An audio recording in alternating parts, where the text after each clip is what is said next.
I noticed that what tends to freak out other people, my family for example, doesn't even register on me as being the least bit bizarre. So it's really funny how, like, my mom will watch anime and I realize it's like showing someone who has never looked at art before a Picasso. So she's like, well, is that a face? I don't even know what that is. What is that thing there? That's the shadow of his chin on his neck. I don't even... She never recognizes my voice. I feel terrible, I'm your own mother. I'm like, oh, an amazing actor! Because you can't work with whatever. It's just because she's so out of her element and that kind of thing. But she's sort of like, you know, she's a good little church lady. You know, she's one of those people that's like, oh, I love you, but all this is just weird. It's interesting, as she likes to say. Which we all know is mom's way of saying, like, I don't know what the hell this is. Get me out of here right now. So I think the oddest experience that I've ever had, or the ones that I remember anyway, are the ones where I'm very at home at a con, by the way. I love being around fans and cosplayers and other voice actors and Japanese guests, like all of it. I love this. I go crazy. I run to the dealer's room like, I'm gonna buy that, I'm gonna buy that. Like, I belong here. It is truly, genuinely one of the best things about what I can do for a living, because it's traveling. You awesome people that otherwise I'd never get a chance to. I live in Texas. There's not a lot, there's not a lot of color and festivities in Texas. You know, I mean, it's just of any place. You know, I like to travel, and so what's fun to me is when I go to a con and it'll be mixed. Like they'll be sharing the space with, like, say, a tax assessor's con, or there was a rodeo going on at one of them. That was the funniest because I had this bizarre moment of clarity where I was walking through and I was hearing all these, like, guys in 10-gallon hats and, like, belt buckles and with the spurs and the I mean, I shouldn't make fun of them. I mean, it's what they do and God love them for it. You know, they're just as passionate about rodeo as we are about anime and comic books and stuff like that, right? But they totally didn't get this world of, you know, guys in cat ears and girls in school uniforms, and they were like, and so throughout the entire walk to my room, I must have heard a dozen times the following phrase being thrown back and forth. What the hell are you supposed to be? Shot back with, well, what the hell are you supposed to be? It's like both sides did not understand each other's cosplay. But by the end of that con, there were, like, cowboys getting pictures with giant mechs, and, like, it was the best thing ever. There was another convention that was on top of, like, it was a diocese meeting or something, so there were, like, priests and nuns and bishops and stuff who were very classy about it. I mean, they've seen a lot in their career, I'm sure, so, well, maybe not the nuns, but they tend to, you know, whatever. I understand the appeal of just kind of swirling yourself away, but either way, they were kind of walking around, and I just remember seeing this cute little girl that was dressed she was dressed as something from Trinity Blood. It was very ornate costumes, and she was like, what are you supposed to be? Who are you? And then this little nun just goes, oh honey, I'm really a nun. And the girl just goes, wow. Cutest thing I've ever seen. Moments like that stick in my head. Nothing really, I've never had, like, a fan be weird. I mean, I've had people squeal when they see me and drop to the floor, which that's weird. But I've also gotten kind of used to it, which is also weird. What a terrible thing to get used to. I'm like, oh yeah, wait, no one's dropped on the floor today. What kind of day is this?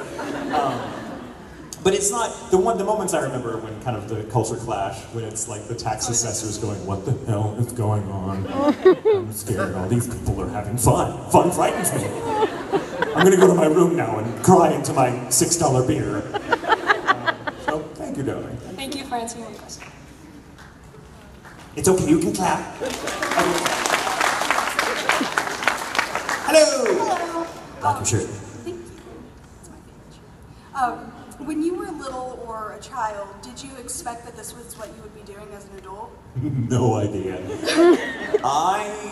It didn't hit me. So I was an actor as a kid. Once I kind of found my voice, my speech therapist who had ties to the theater was like, well, you need to pursue this. I'd like to see you get on stage because I think it will help you cope with your speaking problem. As you'll notice, I've been making up for lost time ever since.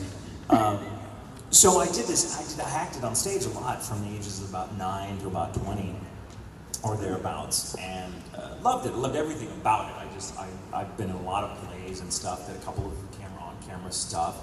All very small time, but very enriching, and I was very grateful for the experience.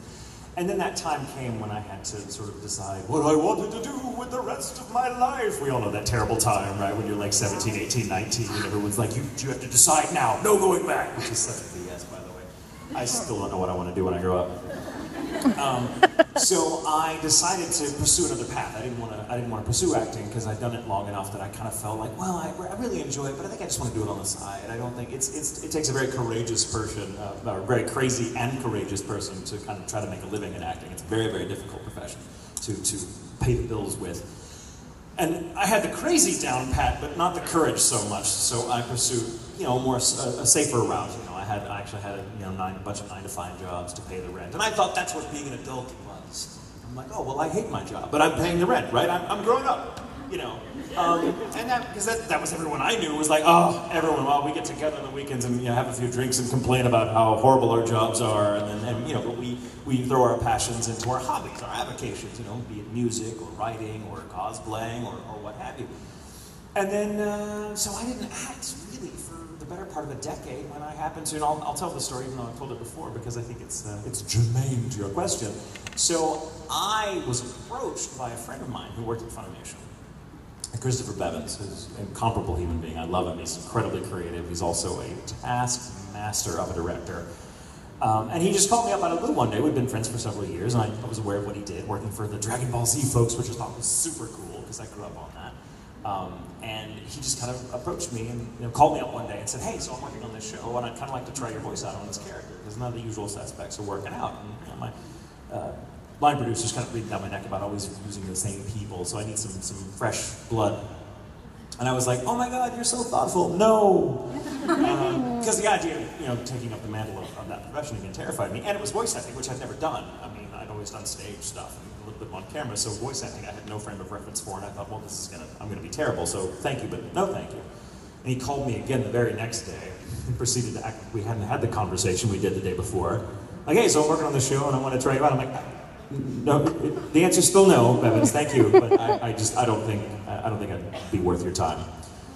Call you up the next day. So I'm working on this show, and this goes on for 2 weeks, where I just keep saying thank you, but no thank you, and he gets scarier and scarier and scarier with each refusal until what started with, hey, I'm working on this show, I'd love you to work on it with you, or I'd love you to come in and try out, became, if you don't come in the audition, I'm going to break your goddamn kneecaps.